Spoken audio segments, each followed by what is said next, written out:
मैं doctor Kirti Mathur, associate professor political science, government Meera girls college Udaipur. बच्चों, आज के हमारे अध्ययन का विषय है राजा राम मोहन रॉय के सामाजिक व धार्मिक विचार। सबसे पहले हम राजा राम मोहन रॉय के सामाजिक विचारों पर चर्चा करेंगे। राजा राम मोहन रॉय भारत में सामाजिक सुधारों के अग्रदूत थे। उनका आध्यात्मिक आस्था और उदात्त मानव मूल्यों के प्रति उनकी निष्ठा ने उन्हें इस बात के लिए झकझोरा कि वे भारतीय समाज में धर्म, परंपरा और विश्वासों के नाम पर सदियों से चला आ रही कुरीतियों के उन्मूलन के लिए साहसपूर्ण संघर्ष करें। उन्होंने भारत में सामाजिक सुधारों की आवश्यकता का केवल वैचारिक स्तर पर ही प्रतिपादन नहीं किया, अपितु परंपरावादी हिंदुओं के गंभीर विरोध का सामना करते हुए भी समाज सुधारों के लिए सक्रिय और संगठित प्रयास किए।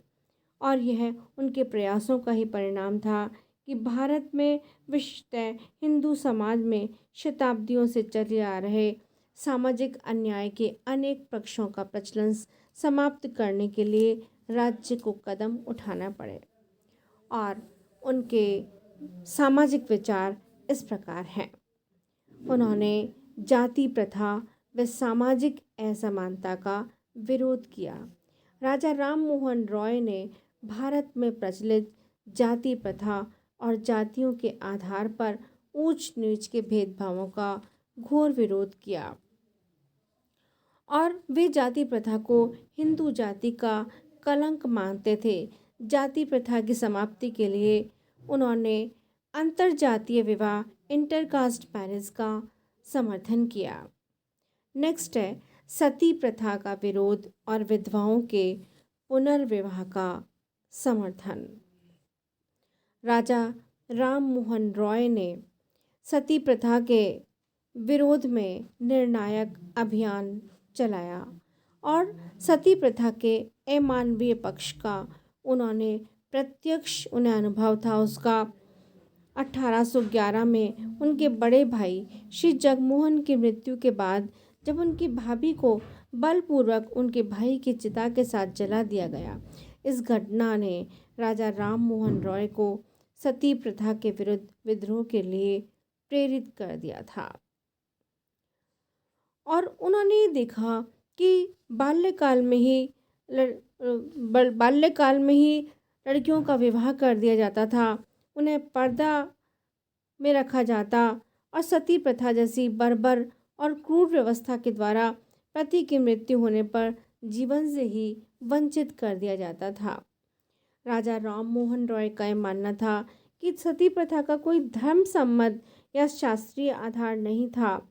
यह हिंदू समाज में व्याप्त हो गई एक सामाजिक विकृति मात्र थी और उन्होंने सरकार के द्वारा सती प्रथा को समाप्त करने के लिए कानून बनाए जाने की मांग की और इसके समर्थन में परंपरावादी हिंदुओं के घोर विरोध के बावजूद उन्होंने आंदोलन किया और उन्हीं के प्रयत्नों के परिणाम स्वरूप सरकार ने सती प्रथा के लिए कानून बनाया। इसी तरह उन्होंने देखा कि हिंदू समाज में विधवाओं की भी बहुत ही कष्टप्रद स्थिति थी। विधवाओं के साथ बुरा व्यवहार किया जाता और उन्हें अनेक सुविधाओं से वंचित रखा जाता और इसलिए उन्होंने विधवाओं की स्थिति सुधारने के लिए भी बल दिया और उन्होंने ये बताया कि युवा आयु की जो विधवाओं की पुनर्विवाह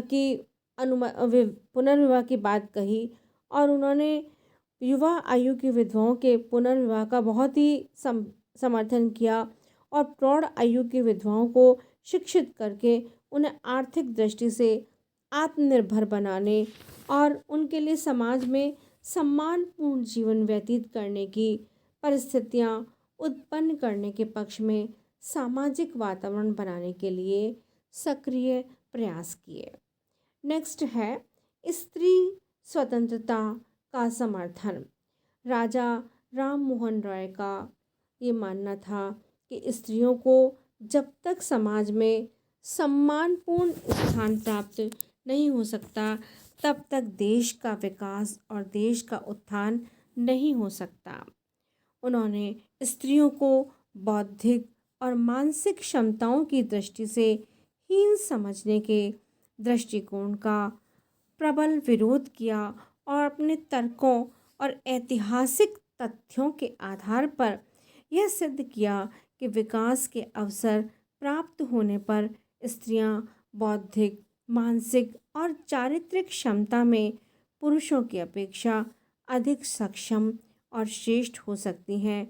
वे महिलाओं को पुरुष के समान ही शिक्षा प्राप्त करने के अवसर दिए जाने के पक्ष में थे और उनका ये मानना था कि शिक्षा के अवसर प्राप्त करके महिलाएं अपने व्यक्तित्व का विकास कर सकती हैं और उनका ये कहना था कि भारतीय स्त्रियों को लीलावती, गार्गी आदि के समान विदुषी बनने के अवसर प्राप्त हों। उन्होंने स्पष्ट किया कि शिक्षित और उन्नत व्यक्तित्व वाली महिलाएं स्वयं तो समाज में भूमिका निभा ही सकती हैं और पुरुष जाति भी उनसे प्रेरणा प्राप्त कर सकते हैं।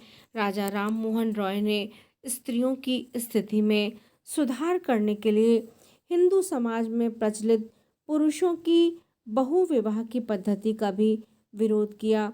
पुरुषों के बहुविवाह को उन्होंने स्त्रियों के प्रति गंभीर सामाजिक अन्याय की संज्ञा दी और उन्होंने ऐसे कानूनी प्रावधान किए जाने की मांग की कि कोई भी हिंदू पुरुष अपनी पहली पत्नी के जीवित रहते दूसरा विवाह नहीं कर सके। इसी तरह राजा राम मोहन रॉय हिंदू स्त्रियों को संपत्ति में उत्तराधिकार न दिए जाने को भी अन्यायपूर्ण मानते थे।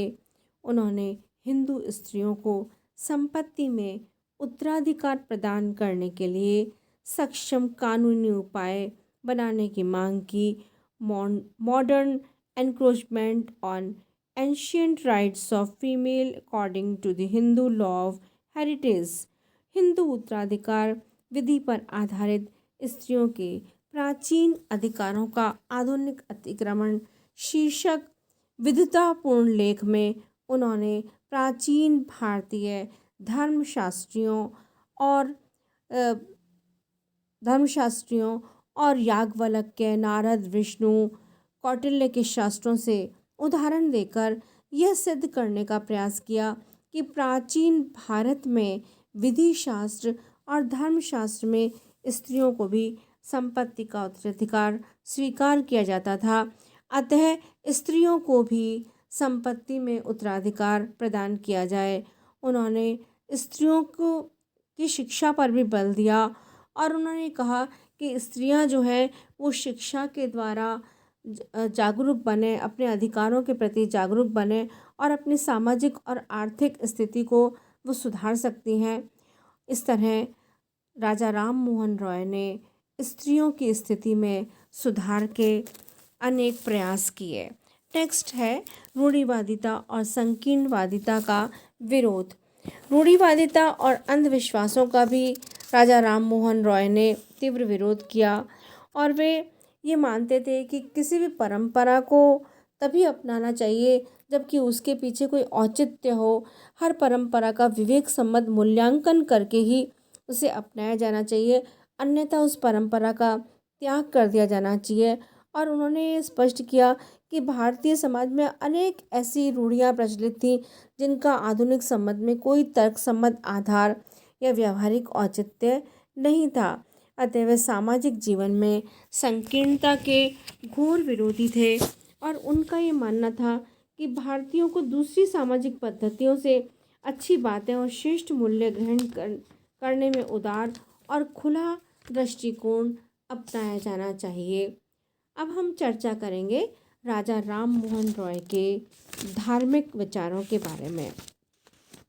राजा राम मोहन रॉय के धार्मिक विचार उनके द्वारा संसार के विभिन्न धर्मों के तुलनात्मक अध्ययन और उन धर्मों की मान्यताओं के विवेकपूर्ण परीक्षण के द्वारा निर्धारित हुए थे। राजा राम मोहन रॉय हिंदू धर्म के नाम पर समाज में प्रचलित कुरीतियाँ और अन्यायप्रद परंपराओं के विरोधी थे। उन्होंने ब्रह्म समाज के माध्यम से एक नए धार्मिक विश्वास की स्थापना का प्रयत्न किया और उनके द्वारा स्थापित ब्रह्म समाज हिंदुत्व की मूल आध्यात्मिक आस्था के साथ उदार मानवीय मूल्यों जैसे समानता, न्याय, सहयोग, सहिष्णुता आदि को सम्मिलित करता है। राजा राम मोहन रॉय के धार्मिक विचार निम्न हैं।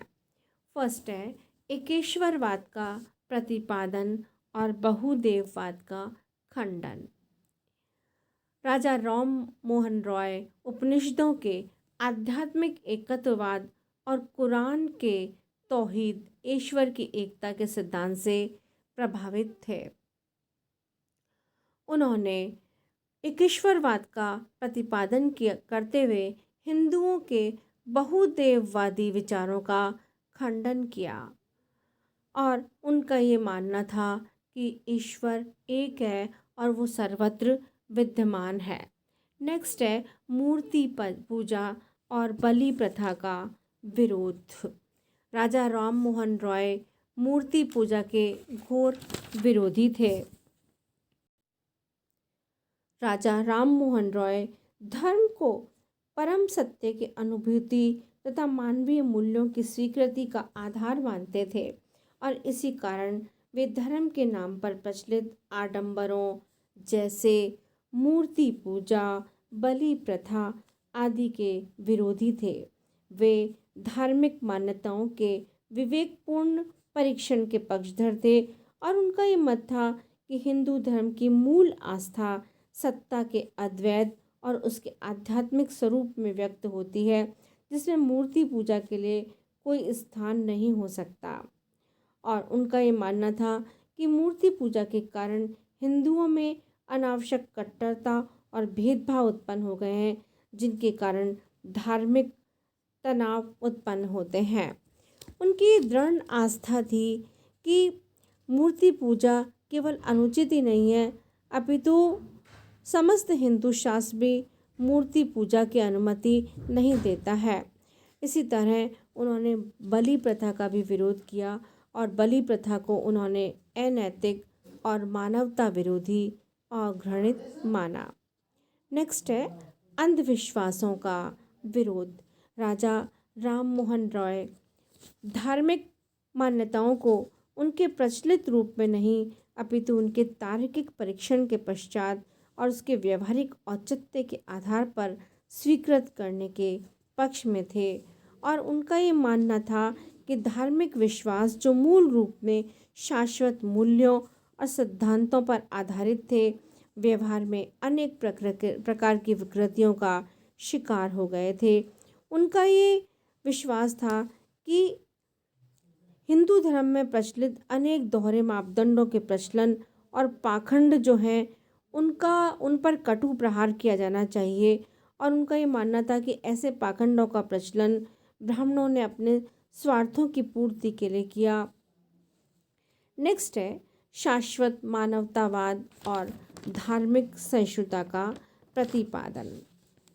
धर्म राजा राम मोहन रॉय के लिए व्यक्तियों को एक दूसरे से प्रथम करने वाला नहीं अपितु जोड़ने वाला तत्व था, क्योंकि उनका ये मानना था कि सभी मानव एक ही ईश्वर की संतान हैं।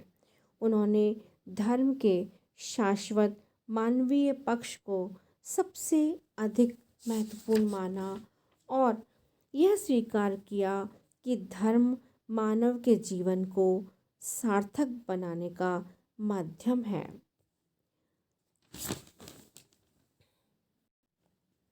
रॉय धार्मिक सहिष्णुता के पक्षधर थे और उनके अनुसार एक धर्मनिष्ठ व्यक्ति दूसरे व्यक्ति के धार्मिक विश्वासों को ठेस पहुंचाने का प्रयत्न नहीं कर सकता। यह उनकी धार्मिक सहिष्णुता का ही परिचायक था कि वे समस्त धर्मों के अध्ययन और उनके विवेक सम्मत सिद्धांतों को स्वीकार करने के लिए तत्पर रहते थे। और रॉय जो हैं वो स्वयं अपने जीवन में धार्मिक उदारता को इस सीमा तक ढाल सके थे कि उनके विषय में यह अनुमान लगाना कठिन था कि वे वास्तव में किस धर्म के अनुयायी हैं। इंग्लैंड जाते समय उन्होंने अपने मित्र से एक परिहासपूर्ण टिप्पणी की थी कि उनकी मृत्यु के पश्चात हिंदू, मुस्लिम और ईसाई तीनों समुदाय उनके मृत शरीर पर अपना दावा करेंगे। अतः धार्मिक विषय में उन्होंने अपने व्यक्तित्व को सार्वभौम बना लिया था और धर्म के विषय में विभिन्न संप्रदायों के संकीर्ण विश्वासों से ऊपर उठ सके थे। यद्यपि उन्होंने हिंदुत्व की कुछ मूलभूत आस्थाओं में अपना विश्वास प्रकट किया, किंतु उन्होंने हिंदूवाद की अनेक मान्यताओं को अस्वीकार भी किया। इसी प्रकार ईसाईयत और इस्लाम की भी अनेक बातों को उन्होंने अस्वीकार कर दिया। इसी कारण उनके विषय में एक बार यह टिप्पणी की गई कि वे न तो हिंदू थे, न मुसलमान और न ही ईसाई। धन्यवाद।